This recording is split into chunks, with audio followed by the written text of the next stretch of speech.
Hola, buenos días. Mi nombre es Natalia Conque, soy pediatra infectólogo de la Universidad de Chile y hoy día vamos a revisar el tema de las meningoencefalitis virales principalmente. Primero, algunas definiciones. La encefalitis es un compromiso inflamatorio del cerebro caracterizado principalmente por una encefalopatía persistente. O sea, vamos a tener una alteración del nivel de conciencia que puede ser cuantitativo, pero también puede ser cualitativo. El paciente presentándose con irritabilidad, cambio de personalidad o agitación psicomotora. Como estamos hablando de las causas infecciosas, habitualmente va a ser asociado a fiebre y convulsiones o signos focales en los casos más graves. Dentro de los exámenes vamos a presentar alteración principalmente de tres exámenes. Como la gran mayoría de estos pacientes son meningitis asociada a virus, vamos a tener en un 90% de los casos compromiso de la meninge y pleiocitosis líquido cefalorraquídeo. El electroencefalograma es otra manera de ayudar en el diagnóstico, ya que los cambios compatibles con encefalitis pueden ser precoces hasta dentro de las primeras 24 horas. Además, al tratarse de una afectación en que hay necrosis de una zona del cerebro, podemos ver alteraciones en la neuroimagen, aunque estas suelen ser más tardías, segundo o tercer día para la resonancia nuclear magnética y entre quinto o sexto día para el escáner. Como les decía, es un síndrome complejo de múltiple etiología y también la temporalidad nos puede a veces dar o orientar un poco. Las primarias o de causa aguda, habitualmente hay un efecto directo y generalmente son las infecciones las que la causan. Al contrario de la subaguda o de instalación más lenta, donde las causas infecciosas o inmunomediadas son más frecuentes. Como les dije anteriormente, cuando el compromiso incluye la leptomeninge, se define como meningoencefalitis y en los cuadros virales esto alrededor de un 90% de los casos.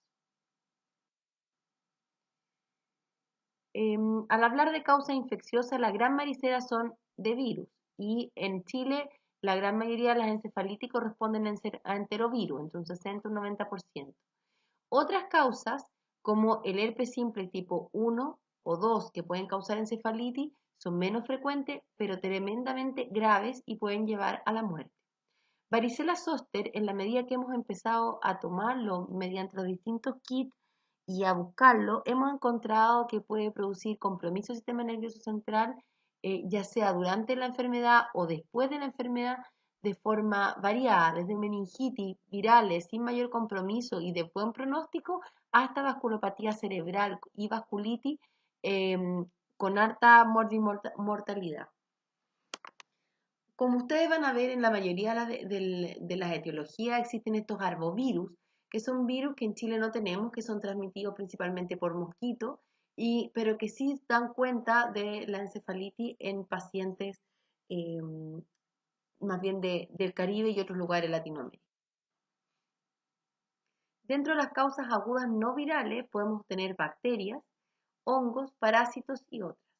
Dentro de las bacterias vale la pena destacar el Mycobacterium tuberculoso como una de las causas importantes a tomar en cuenta en pacientes que tengan compromiso más bien subagudo del sistema nervioso central.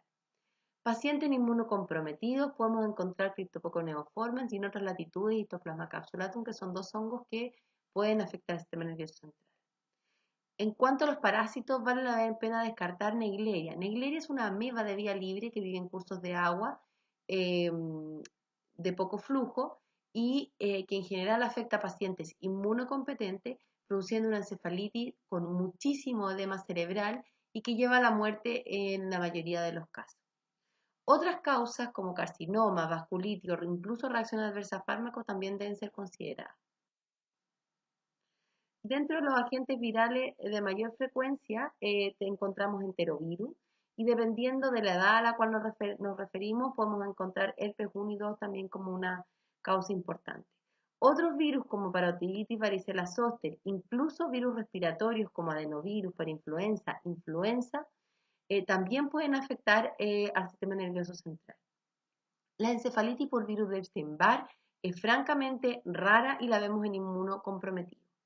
Y el herpes humano 6 hay que diferenciar cuando aparece como causal de convulsiones febriles versus en la vasculopatía importante que produce en pacientes inmunocomprometidos.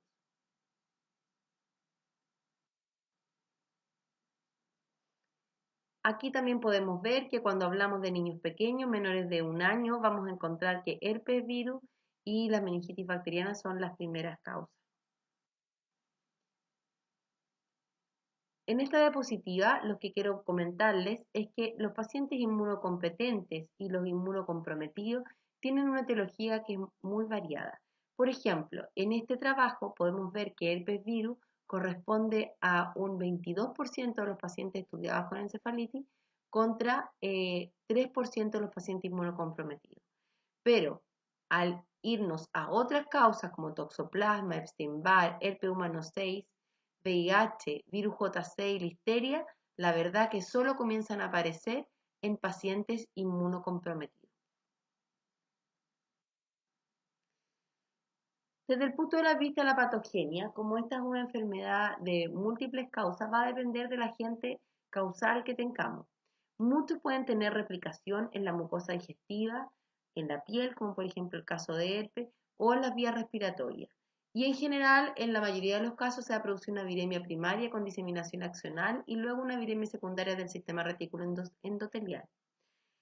En general, a nivel del sistema nervioso central, habla replicación intracelular y transmisión de célula a célula. Y algunos agentes tienen un tropismo especial. Por ejemplo, cuando hablamos de encefalitis herpética, en lactantes pequeños o en recién nacidos vamos a encontrar un tropismo por el área frontotemporal, siendo en adultos y en niños de mayor edad el área temporal la más comprometida y con mayor frecuencia.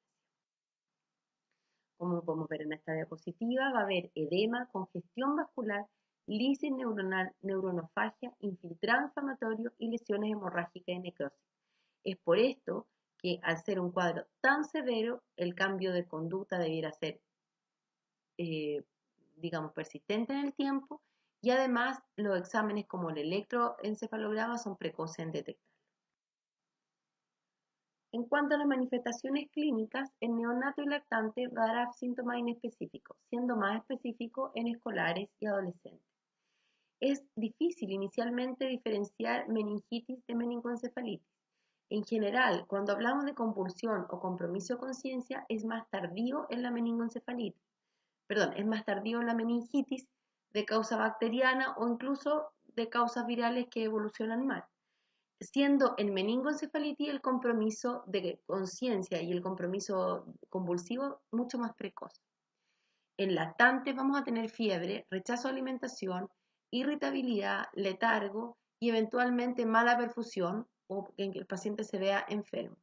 Al haber compromiso de meninge también podemos encontrar llanto paradojal y eventualmente estos pacientes sí pueden tener convulsiones de difícil manejo. En escolares adolescentes podemos encontrar fiebre, síntomas psiquiátricos, labilidad emocional, alteración de movimientos, ataxia, estupor, letargia y síntomas focales y convulsiones. Los signos meningios vienen a ser mucho más frecuentes, al igual que en cualquier meningitis, que en neonatos y lactantes. Como les estaba diciendo, la tríada clásica es fiebre, cefalea y alteración de conciencia. Y la disfunción cerebral puede ser en las 4 áreas: cognitiva, cambio de comportamiento, déficit focal y convulsiones. Estos elementos ayudan a diferenciar una meningitis que se manifiesta con cefalea y rigidez de nuca, pero sin alteraciones en el periodo inicial. De todas maneras, cuando hablamos de meningitis meningocócica, la evolución es bastante rápida y a veces puede costar diferenciar entre uno y otro. Como podemos ver en esta diapositiva, vemos que el síntoma principal en la mayoría de las encefalitis es la fiebre, el dolor de cabeza y las convulsiones, letargo, irritabilidad. Rigidez de nuca puede haber en algunos casos y coma o otros signos neurológicos también pueden ser frecuentes. Dependiente del agente al que nos estemos refiriendo, podemos tener síntomas respiratorios o síntomas gastrointestinales. Para poder hacer un análisis de forma correcta con el líquido cefalorraquídeo, lo primero que tenemos que tener en mente es cómo es el líquido cefalorraquídeo normal. Un líquido cefalorraquídeo normal tiene en recién nacido menos de 20-25 leucocitos y después del periodo recién nacido el número es menos de 5 leucocitos. El porcentaje de polimorfo habitualmente debe ser bajo y la glucosa se mantiene sobre los 2/3 y la glucosa se mantiene sobre la mitad o los 2/3 de la glucosa en sangre, para lo cual necesitamos tener una glicemia concomitante a la punción lumbar.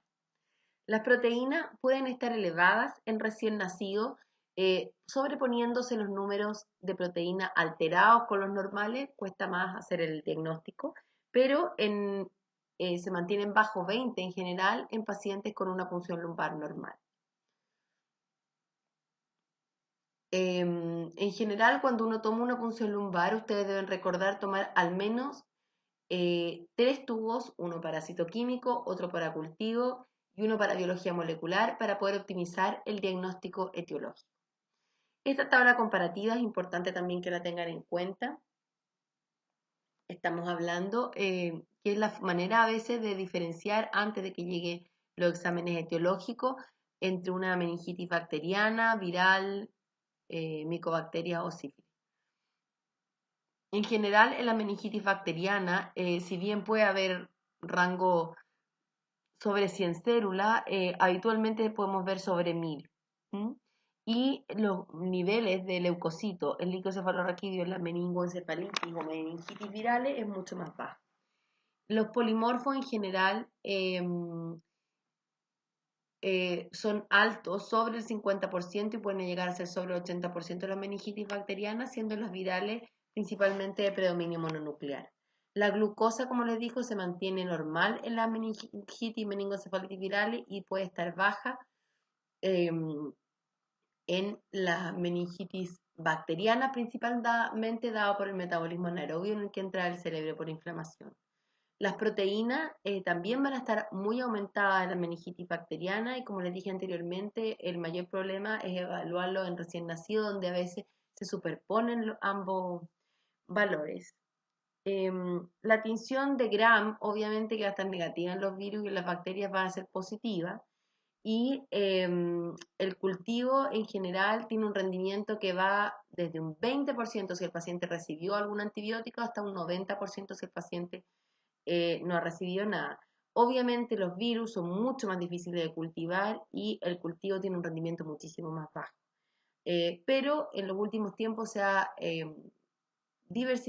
masificado el uso de la proteína de la reacción de polimerasa en cadena, con lo cual hemos tenido un avance importante en la detección virológica.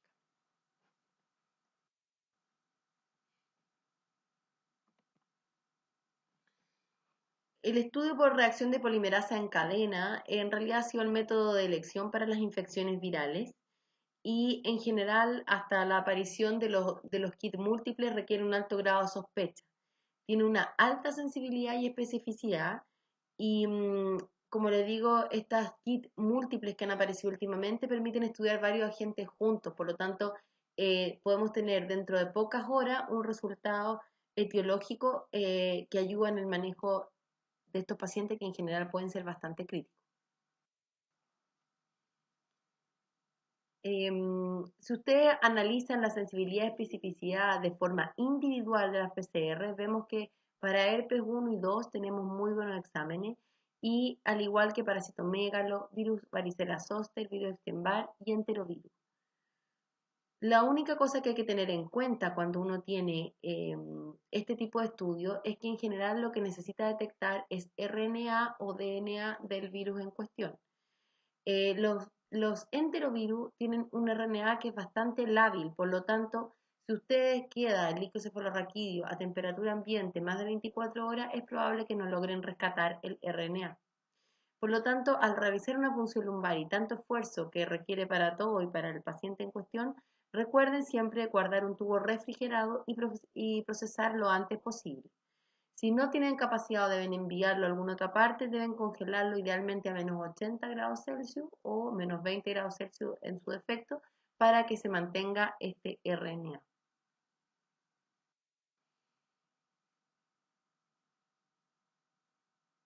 En general, cuando nos enfrentamos a los pacientes, sí debemos considerar distinto, como les había dicho, paciente inmunocompetente versus paciente inmunocomprometido. En esta diapositiva podemos ver qué es lo que hay que estudiar en pacientes inmunocomprometidos competente versus un paciente inmunocomprometido. Como les dije aquí, una de las dos principales causas es herpes unido por su gravedad y enterovirus por su frecuencia. Vemos también que varicela empieza también a ser un patógeno importante en la medida que lo buscamos.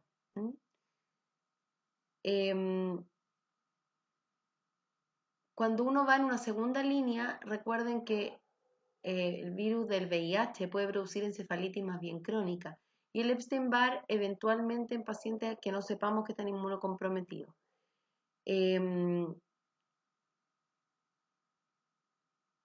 Herpes 6 y herpes 7 pueden producir encefalitis, pero en general en pacientes que tienen alguna labilidad especial. Ahora, en inmunocomprometidos tenemos, como les comenté, herpes 6, herpes 7 y citomegalo como causa importante de compromiso encefálico, otros virus lentos como el virus JC y otros virus, por ejemplo, como el virus de la de la coriomeningitis linfocítica.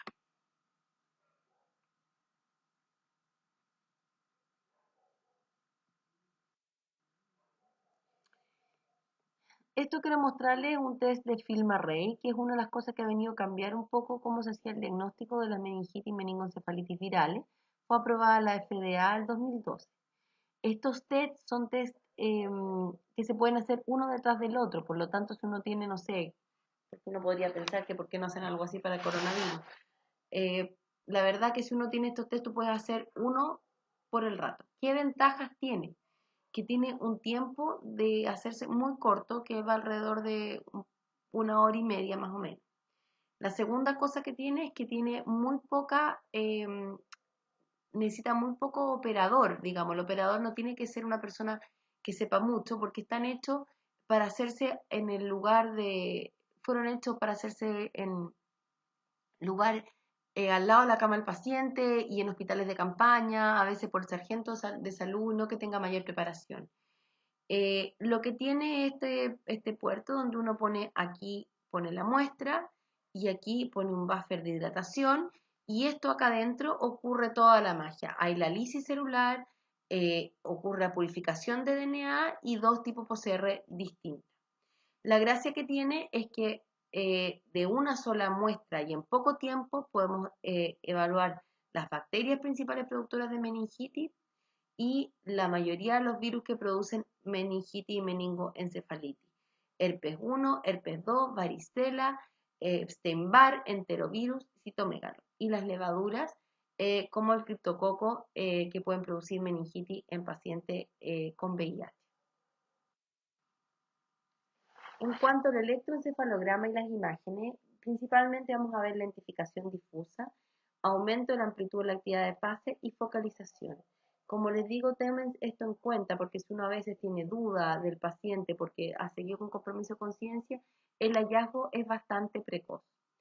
La ecografía cerebral podría mostrar un aumento de cogenicidad, pero tiene una sensibilidad que es mucho más mala. El TAC va a mostrar hipodensidad de daño estructural tardío, que puede ser hasta en el 5.º día. Y la resonancia tiene mucho mejor sensibilidad y de forma más precoz, que puede ser las primeras 24 o 48 horas. En esta diapositiva lo que me interesa que vean es que podemos tener síndromes focales o síndromes generalizados en la encefalitis y a veces pueden orientar a su causa.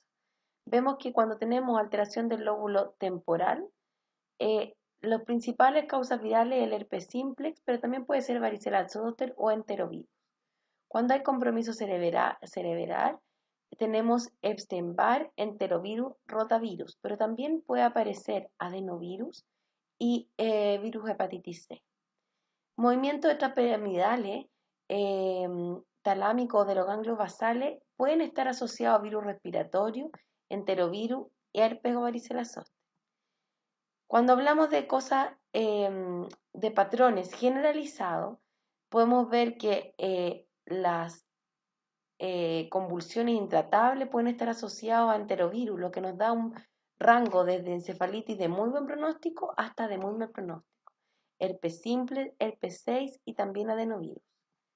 La psicosis reciente puede tener que ver con el virus hepatitis C, además del herpes, el virus varicela zoster, pero también influenza A. al igual que el edema cerebral difuso, que puede ser por influenza, virus varicela, que ya les había dicho que podía dar un edema por alteración vasculítica, pero también enterovirus y herpes.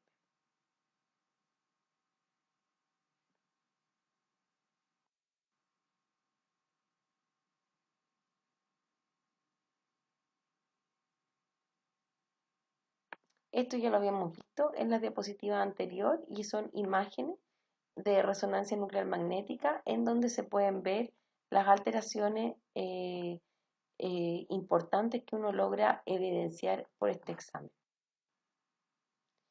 Para terminar, quiero mostrarles un par de casos clínicos. El primer caso clínico es un paciente del Cardo Maquena, es un recién nacido a término, adecuado a la edad gestacional, con un peso de 3 kilos 510, una talla de 50, o sea, absolutamente normal.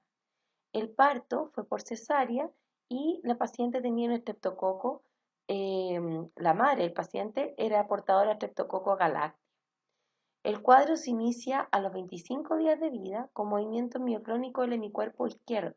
La encontraron somnolienta y disminución por la demanda de alimento, por lo que la mamá consultó en el servicio de urgencia. En el servicio de urgencia la encontraron bien, pero febril, sin movimiento normal y la fontana de atención normal, sin lesiones de piel y un examen físico normal.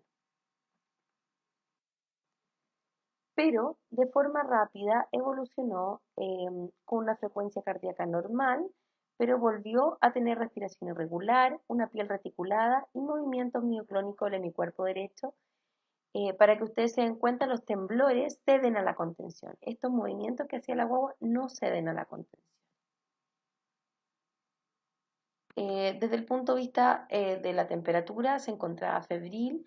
Para una guagua de 25 días, 177 no era una taquicardia que llamara mucho la atención, y una presión arterial media en 62 que estaba habitual, saturando bien. Se le indicó apoyarle con oxígeno, solución salina en bolo e iniciar un tratamiento antimicrobiano por este antecedente que había de el Streptococcus galacti, y además porque una de las primeras causas que una guagua convulsiones es que tenga una sepsis con una meningitis. Se le iniciaron cefotaxima endovenosa por la edad y ampicilina para cobertura de listeria, trasladándola a la unidad de cuidado intensivo neonatal.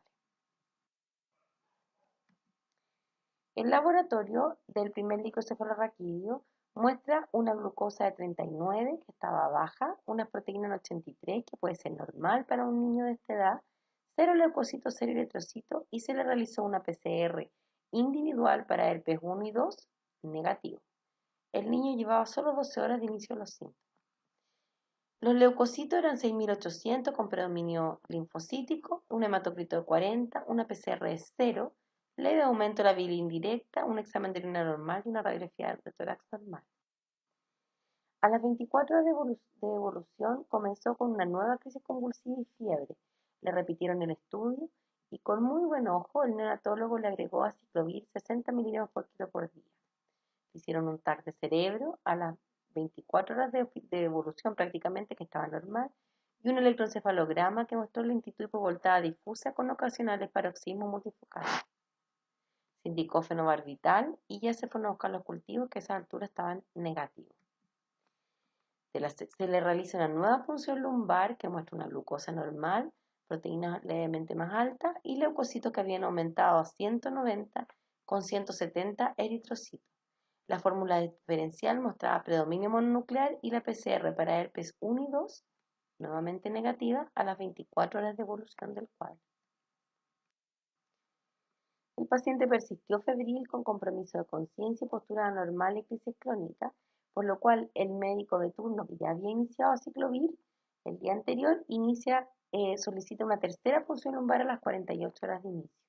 ¿Qué podemos ver acá? Una glucosa que se mantiene normal, unas proteínas que duplicaron, leucocitos que estaban mucho mejor, pero los eritrocitos habían aumentado a 3.900. A estas alturas resultó positiva la PCR del herpes 1 y del herpes 2. Esta muestra fue para finalizar el tratamiento con aciclovir y estaba bastante bien. ¿Qué les quiero mostrar con esto? Que a veces el herpes, como empieza su replicación a nivel de parénquima, puede jugarnos chueco y puede no aparecer en las primeras 48 a 72 horas. Aquí teníamos un dato y una muy buena relación con el laboratorio, Por lo tanto, pues teníamos este datito. Esta curva es la curva de replicación para el herpes simple.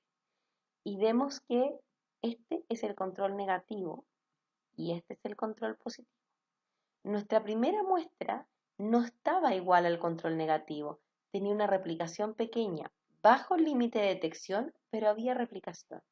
En la segunda pudimos encontrar mayor replicación que todavía se encontraba bajo el límite de detección. Y recién en la tercera muestra esta replicación fue sobre el límite de detección. Esto lo que les quiero comentar es para que vean lo importante que es hablar con el laboratorio y conocer a su tecnólogo laboratorio o poder tener acceso a este tipo de información. Esta paciente, si bien es un herpes neonatal porque apareció a los 25 días, es bastante tardío para herpes neonatal. Por lo tanto, lo más probable es que corresponda al 10 a 15% de casos que se infectan desde sus cuidadores. Y al reinterrogar al padre apareció la historia de erupción labial a los 14 días de vida, que sí concuerda con el periodo de incubación. Entonces quiero hablarles de encefalitis herpética neonatal. Es aquella que se presenta en las primeras 6 semanas de vida del recién nacido. ¿Sí? Es poco frecuente, 1 en 3.200 recién nacidos vivos, y la mayoría es por herpes simplex tipo 2, porque esa es la zona que va a estar en contacto. Recuerden que ahora se sabe que no todos los herpes genitales son herpes tipo 2, pero sí son la mayoría. El mecanismo de contagio perinatal es alrededor de un 85% y solamente hay un 10 a 15% que es postnatal, como lo que vimos recientemente. El herpes simplex virus tipo 1 tiene una secuela de un 25% y una mortalidad muchísimo más baja. En cambio, el herpes virus tipo 2 tiene una letalidad de un 15% con unas secuelas que son altísimas. Lamentablemente lo que hemos logrado hincarle el diente es al tema de la letalidad, pero las secuelas no varían con el tratamiento. La letalidad sin tratamiento llegaba a más del 70%. Cuando hablamos de fuera del periodo neonatal es una entidad un poco distinta. Se da en adultos jóvenes y el 30% tiene menos de 30 años. Habitualmente es otro mecanismo el fisiopatológico y el que entra es un herpes virus tipo 1, rara vez asociándose a lesiones cutáneas. Puede dar convulsiones de forma precoz, que pueden ser focales o generalizadas, con compromiso de conciencia importante y muchísimo edema cerebral. En adolescentes se puede asociar a parálisis facial y la evolución en general es grave, pudiendo llegar a cremectomía descompresiva. La gran mayoría de los pacientes tendrá fiebre, cefalea y alteración de conciencia casi en un 100%. El líquido cefalorraquídeo podrá mostrar un predominio mononuclear y la presencia de glóbulos rojos, rotos o crenados nos va a hablar de necrosis y de inflamación del sistema nervioso central. Las proteínas pueden estar normales o levemente aumentadas y en un 80% de los casos vamos a ver lateralización en el electroencefalograma. El escáner, recuerden, es tardío y podemos ver imágenes de hipodensa temporal, pero alrededor del 5.º día. Por lo tanto, cuando hablamos de parénquima cerebral y encefalitis, la resonancia nuclear magnética es la elección. El tratamiento debe ser oportuno, estabilizar al paciente que habitualmente requiere UCI y usar aciclovir endovenoso. En recién nacidos y niños pequeños la dosis 60 mg por kilo día en 3 dosis y en mayores de 12 años es 30 mg por kilo también en 3 dosis. Esto debe usarse por 21 días y jamás se debe de suspender el tratamiento sin una PL de control que asegure que no hay DNA viral en el líquido. Existe hace varios años la terapia supresora en encefalitis herpética neonatal, en la cual después de 14 a 21 días de tratamiento inicial vamos a iniciar un régimen de aciclovir oral en esas dosis por 6 meses. ¿Qué es lo que vieron en el estudio donde recomendaron esto? Es que los pacientes que usaron este aciclovir oral tenían menos reactivaciones asintomáticas y que al año el neurodesarrollo medido por distintas escalas era mejor. Por lo tanto, esa es la indicación de usarlo.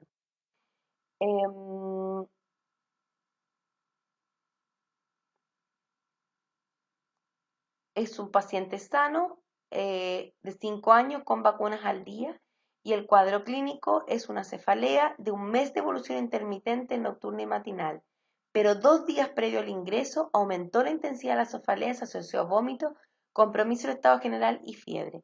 Al día siguiente aparecen manchitas en cara y cuello, por lo cual consulta. El examen físico se veía en buenas condiciones generales, bien hidratado, bien perfundido, cardiopulmonar normal y la piel estaba con petequias, importante número, en cuello y en la cara, con rigidez de nuca positiva pero sin signos meningios. El hemograma era normal con 13.000 blancos, pero predominio segmentado y plaquetas normales. La PCR se encontraba baja, el perfil bioquímico normal y el resto de los exámenes eran normales.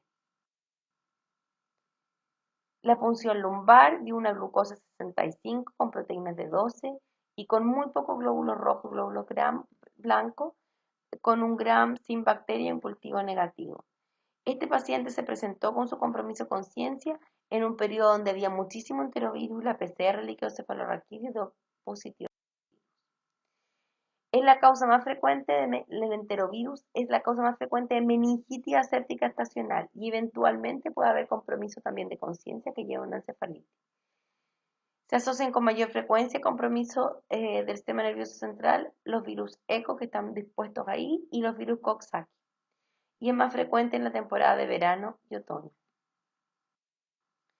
Puede causar lesiones cutáneas como la que vemos aquí.